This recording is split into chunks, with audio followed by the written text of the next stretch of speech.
Oi pessoal, tudo bem com vocês? Vamos continuar com o nosso curso? Vamos para o nosso segundo módulo, que é planejamento e preparo. Lembrando sempre que o nosso curso ele é feito com aulas gravadas, mas nós temos aulas presenciais de prática e tira dúvidas, entendeu? Então todos vão ter que vir aqui no Instituto para fazer as aulas presenciais com os hands-ons, com as práticas, tá bom? Então o curso ele não é completamente online, mas essas aulas vão ficar gravadas para vocês verem e reverem e tirarem dúvidas quando precisarem, tá bom? Então vamos para o nosso segundo módulo. Na nossa primeira aula desse segundo módulo, nós vamos fazer uma avaliação do paciente. Eu tenho alguns parâmetros para tratar um paciente de implante, tá? Esses parâmetros que eu considero são a queixa principal, focar no que o paciente se queixa. O meu paciente de implante, ele não está satisfeito porque a prótese que ele usava está solta, ela não tem mais a retenção que ela tinha antes. Ou o nosso paciente se queixa da estética, ele tem uma prótese, ela está deficiente do ponto de vista estético. O que nós vamos ter que mudar? Então não adianta eu fazer um tratamento parecido com aquele que não vai resolver. Eu tenho que tentar descobrir qual que é a queixa dele. O dente está curto, o dente está comprido, está aparecendo muita gengiva, entendeu? Descobrindo isso, a gente vai seguir o tratamento com esse paciente. Então, o foco nosso é a queixa principal desse paciente, tá ok? E também prestar atenção em expectativas com o tratamento. O que esse paciente espera que você faça para ele? E focar em tratamentos passados. Qual é a história desse paciente? O que ele já aconteceu que ele não está satisfeito? O que foi feito na boca dele? Né? O que ele espera que eu faça? Né? Isso tudo já é um complemento da queixa principal. E também ficar esperto, porque tem pacientes que têm um problema. O paciente quer aquele dente que ele tinha antes, ele nunca vai ter. Então, foca nisso. Né? O que você espera que aconteça? O que você acha que eu vou conseguir fazer para você? Tá? E aí sim, pôr esse paciente consciente do que vai ser. Não adianta, você vai ser mais um. De repente o paciente não é impossível você resolver o que ele quer, né? Porque ele quer ter um dente de 16 anos. Isso ele não vai ter. Né? Ninguém é Deus para fazer um dente de volta com o paciente. A gente faz uma réplica, um tratamento que é o mais próximo do que esse paciente tinha, mas nunca o que ele teve. Então, de repente, você vai ser mais um que ele vai ir em outro profissional fazer. Então, foca nesses pontos, tá bom? Outro ponto importante é a vontade do paciente. O paciente quer fazer implante? O paciente quer tratar? Ou ele veio porque a esposa falou, ou ele veio por curiosidade. Ele está disposto, né? Tratamento com implante é um tratamento longo, é um tratamento que envolve cirurgia, é um tratamento, né, que envolve gasto de dinheiro, tempo. Então precisamos de saber qual que é a vontade desse paciente em tratar realmente, certo? Aí a gente vai partir para a saúde geral desse paciente. Nós vamos examinar esse paciente, vamos fazer a anamnese, nós vamos investigar esse paciente para saber se esse paciente é um paciente apto a tratar com implante, tá certo? E a gente também precisa de saber a condição financeira. O paciente não sabe quanto custa um implante. Eu preciso de saber se ele tem condição financeira de tratar ou se ele vai entrar num barco aí e não vai conseguir fazer. Todos vão tomar prejuízo, o dentista, o paciente que gastou o dinheirinho que ele tinha. Então a gente precisa de ver a condição do paciente e traçar um plano de tratamento dentro do que ele pode e dentro da tua expectativa, né? Você tem que saber, olha, eu tenho condição de fazer assim para o senhor, ou um planejamento maior, ou o paciente procura alguma fonte para ele ter uma condição de tratar. Tá certo? Para não acontecer problemas no meio do tratamento. Isso é importante, tá? Mas dá para trabalhar bem. São condições que dá para a gente trabalhar bem hoje em dia, tá bom? Condições locais, né, para o tratamento. Quanto de osso esse paciente tem? Se ele tem pouco osso, ele precisa de enxerto.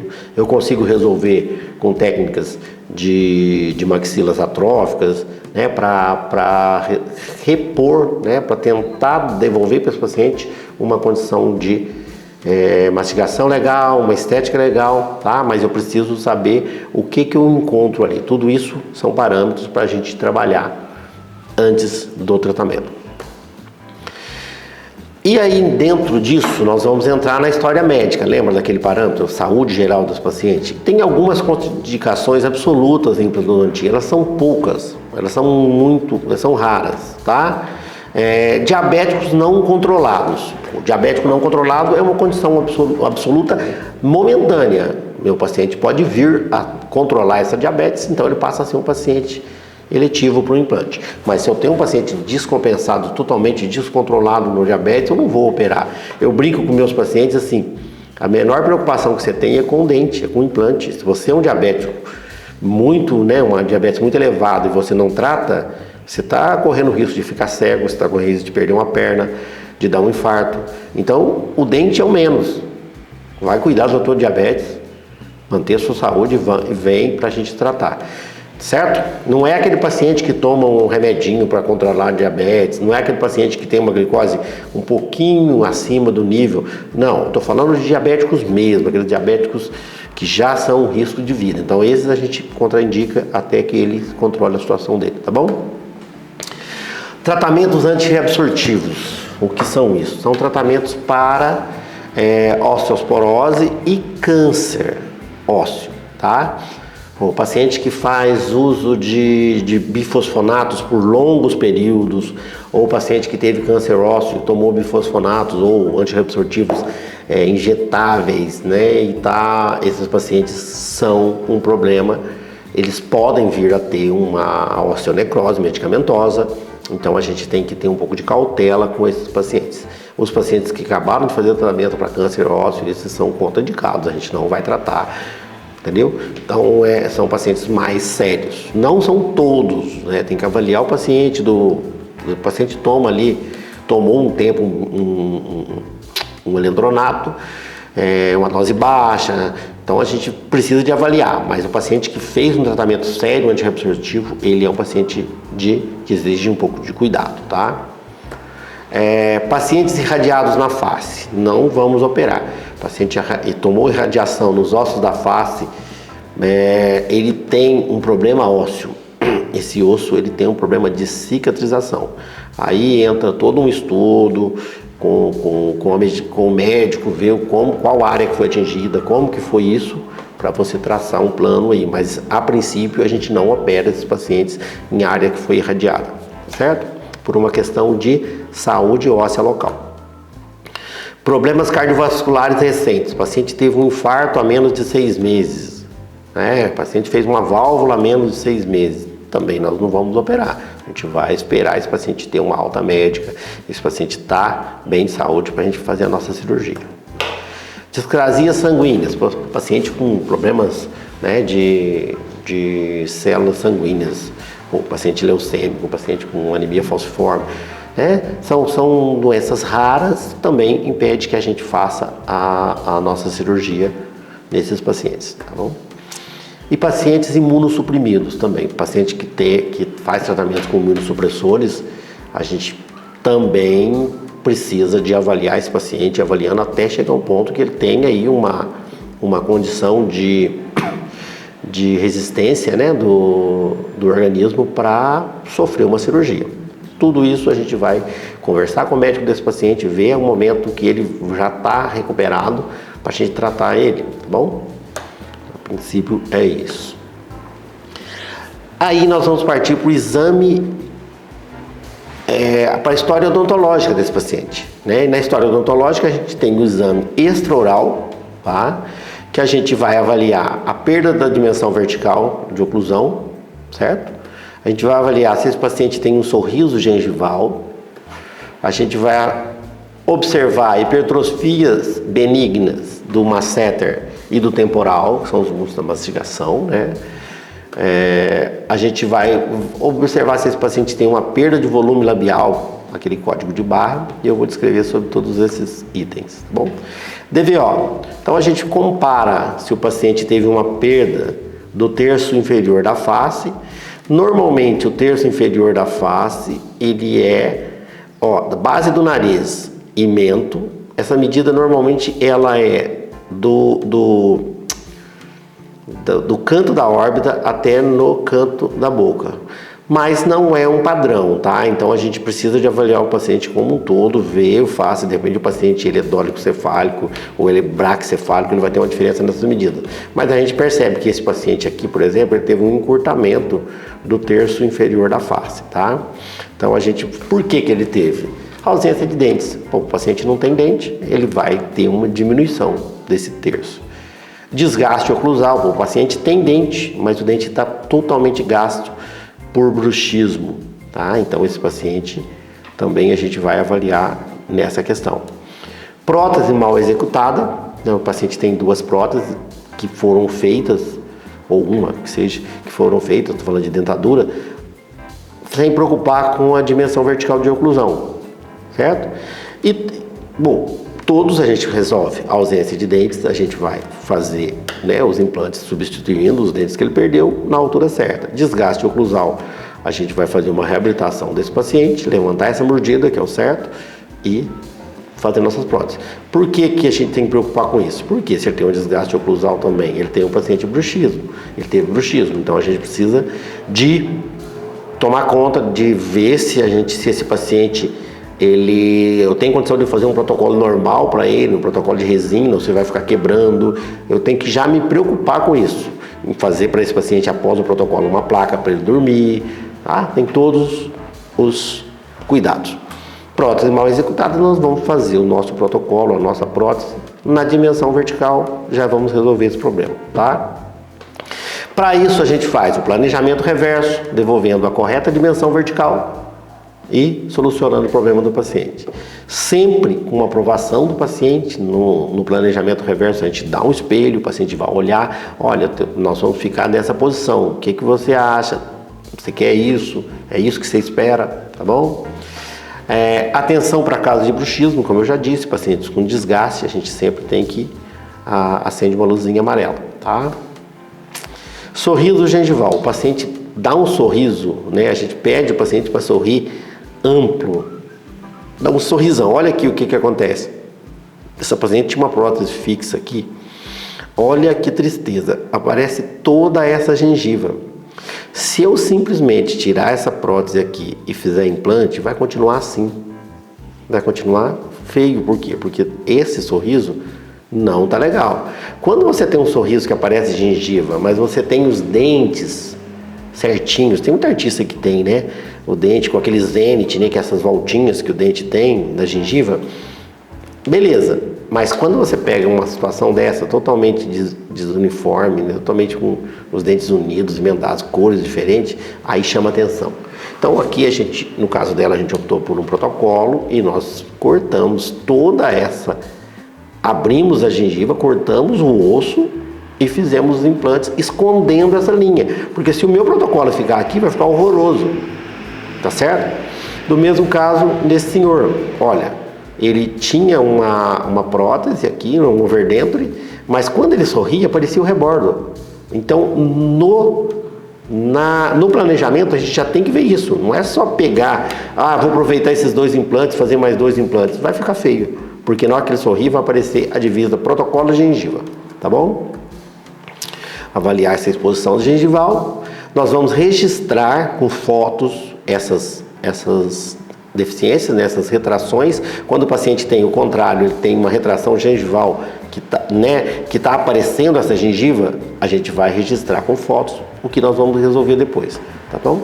Avaliar a necessidade de enxertos ósseos nos casos de recessão, tá? E nos casos de muito osso, nós vamos fazer a osteotomia. A gente vai cortar o osso desse paciente para esconder a linha. Ó, no caso de recessão, por exemplo, esse paciente ele não tem uma recessão gengival. Então, o implante vai ficar, o dente vai ficar com a coroa perfeita aqui. Mas se eu tenho um caso assim, eu preciso de documentar isso aqui, porque eu preciso de ver o depois, certo? E, por quê? Senão você vai chegar nessa situação, olha, o paciente tem, o dente fica alongado, né?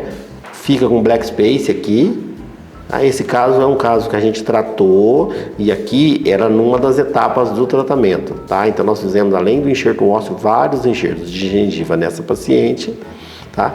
E nós chegamos nesse resultado aqui. Ó, a gente melhorou a recessão gengival dela.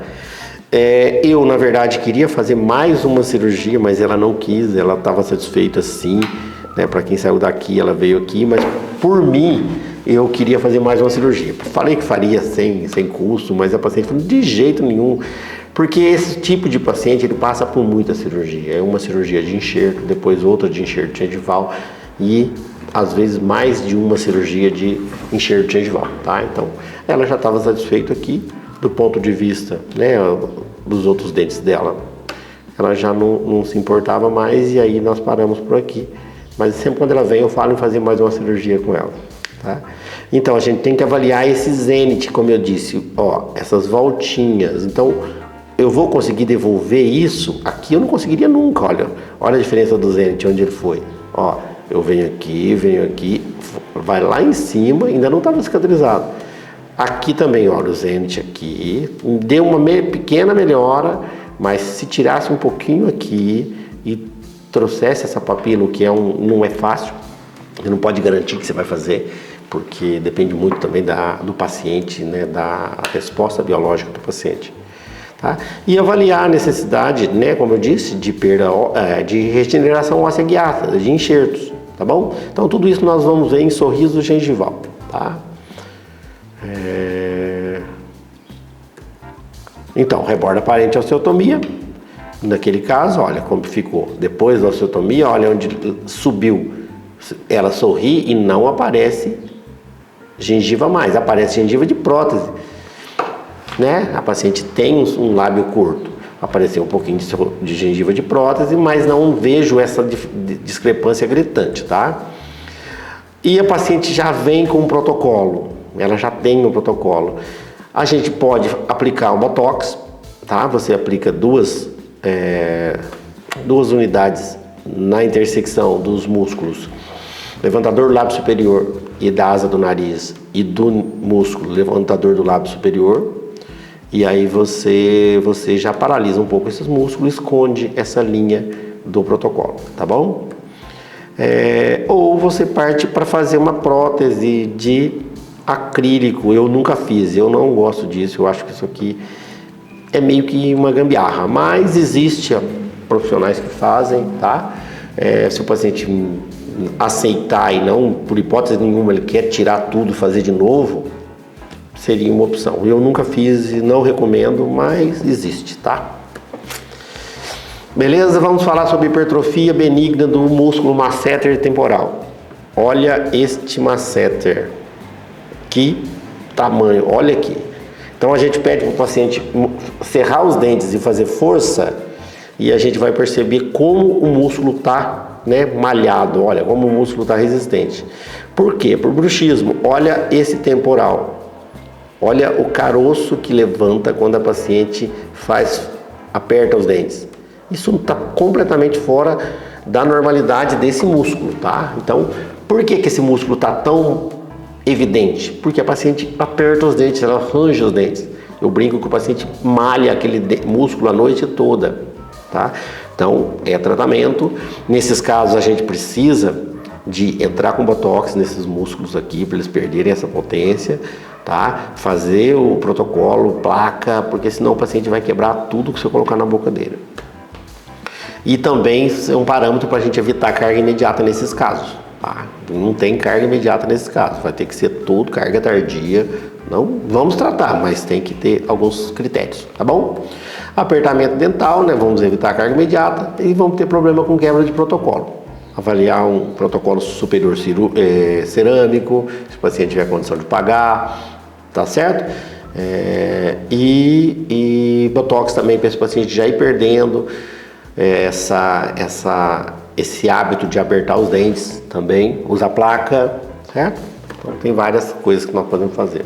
Perda de volume do lábio, né? A gente chama isso código de barra. É uma senhorinha que ela tinha, olha, ela tinha bastante ruga, já era bem de idade, mas olha a prótese que ela usava. A prótese não tinha suporte nenhum, estava toda desgastada, uma prótese muito antiga. Tá? Então, se eu tenho um paciente nessa situação, eu vou fazer uma prótese com essa flange fininha? Não, eu vou fazer uma prótese com essa flange um pouco mais grossa. E aí como que você pode fazer? Você pode, na hora que você está fazendo o diagnóstico da paciente, você pode ir acrescentando uma lâmina de cera 7 aqui por fora, coloca a lâmina, dá uma gotinha de um instrumental quente para ela não sair a cera, e você vai colocando na boca do paciente e avaliando. Ou no planejamento reverso, você já fala para o teu protético fazer uma prótese mais grossa na flange, você pode na hora, acrescentando cera, até chegar num ponto que você percebe que o paciente melhorou essa aparência, tá? Isso é provocado pela reabsorção, lógico, o paciente perdeu o osso, perdeu o dente, perdeu o gengiva, né? E a gente faz o contorno vestibular da prótese, melhorando essa posição. E em alguns casos, em muitos casos, depois disso ainda, um preenchimento labial ajuda também, tá bom? De novo, foco na queixa. Qual que era a queixa do paciente? É essa. Mas você pode muito bem mostrar também. Então, olha, assim vai ficar melhor. E aí você vai ter um caso legal, o paciente vai ficar satisfeito e você também. Nisso nós partimos agora para o exame intraoral, tá? Nós vamos avaliar o quê? Volume gengival e ósseo, né? Se nós temos osso suficiente, temos gengiva suficiente. A inclinação desse rebordo, né? Se esse rebordo está muito inclinado para vestibular ou para lingual, a gente tem que pensar nisso tudo para planejar o nosso implante. Intrusão e extrusão do antagonista. Não adianta nada você planejar um implante inferior e não olhar o arco superior. Combina pagamento, o paciente faz, você faz a cirurgia. Quando você vai colocar a prótese, não cabe, porque não tem espaço. O superior desceu. Ah, mas agora eu vou precisar de cortar o seu superior, vou ter que fazer uma coroa no superior. Aí vai canal, pino, coroa. Você não combinou isso com o paciente. Então, você tem que ver tudo isso no planejamento, tá bom? Facetas de desgaste. O paciente está ali, porque todo paciente que você fala que ele range o dente, ele fala que não. Não. Mas você mostra, olha aqui, por que esse dente está gasto? Porque você está rangendo o dente, entendeu? Arco antagonista, que tipo de prótese? Ah, eu tenho uma dentadura inferior, superior e vou fazer um protocolo inferior. Beleza, carga imediata tranquila, o paciente tem pouquíssima mastigação, né? Então eu vou avaliar o que eu tenho no arco. Ou eu vou fazer um protocolo inferior com uma prótese totalmente fora do padrão de tamanho no superior. Não adianta, ou você vai fazer aquilo, continuar com a dimensão vertical errada, ou você vai fazer uma prótese inferior muito maior do que o normal. Então, nesse caso, Dona Maria, Seu José, você vai ter que trocar a prótese superior. Trocar a prótese superior no mínimo, ou fazer 2 protocolos, e vão fazer o arco para ficar tudo certinho, tá bom? Espaço protético vertical e horizontal. Pô, o paciente perdeu um segundo molar, sei lá, vai fazer implante. Olha o espaço, eu tenho espaço? Não tenho espaço para coroa, pilar, entendeu? Então aí eu vou avaliar o que eu vou fazer. Eu tenho osso para diminuir, fazer uma osteotomia, colocar meu implante mais inferior, ou vou ter que trabalhar com pilar na cabeça do implante. Então o espaço protético é importante, tá?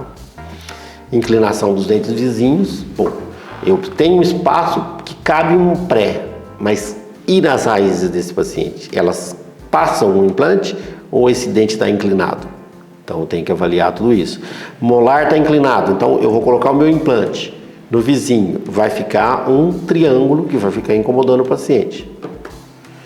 Presença de gengiva queratinizada. Eu tenho gengiva queratinizada para formar um contorno de gengiva no dente, no implante, ou não? Porque se ficar só na mucosa, a literatura mostra que os pacientes desenvolvem muito mais periimplantite nesses casos. Então a gente precisa de criar essa gengiva queratinizada, com enxerto, ou manobras cirúrgicas para formar mais gengiva nesse paciente para a gente ter uma saúde geral, uma saúde desses implantes a longo prazo, que eu quero dizer, tá certo? E também avaliar a questão do zenith gengival. O meu implante vai ficar certinho ou ele vai ficar com aquele mais alongado? Esteticamente vai aparecer? É a queixa do paciente? Né? Então eu vou avaliar tudo isso. Não aparece, o sorriso dele é curto, o paciente não está se preocupando com isso, ele quer só tirar a ponte que que tá bamba, que tá solta, que fica quebrando, beleza, olha, o teu dente vai ficar um pouquinho maior do que o normal. Tem algum problema? Só o senhor vai ver. Não, não tem. Ótimo. Tem, eu quero que fique ao nível da gengiva. Então nós vamos partir para a cirurgia de enxerto, regeneração óssea guiada e vamos colocar o implante depois, tá bom? Tudo tem que ser conversado antes. Tudo que é explicado não dá problema no futuro. A maioria dos problemas são as coisas que não são faladas para o paciente, tá?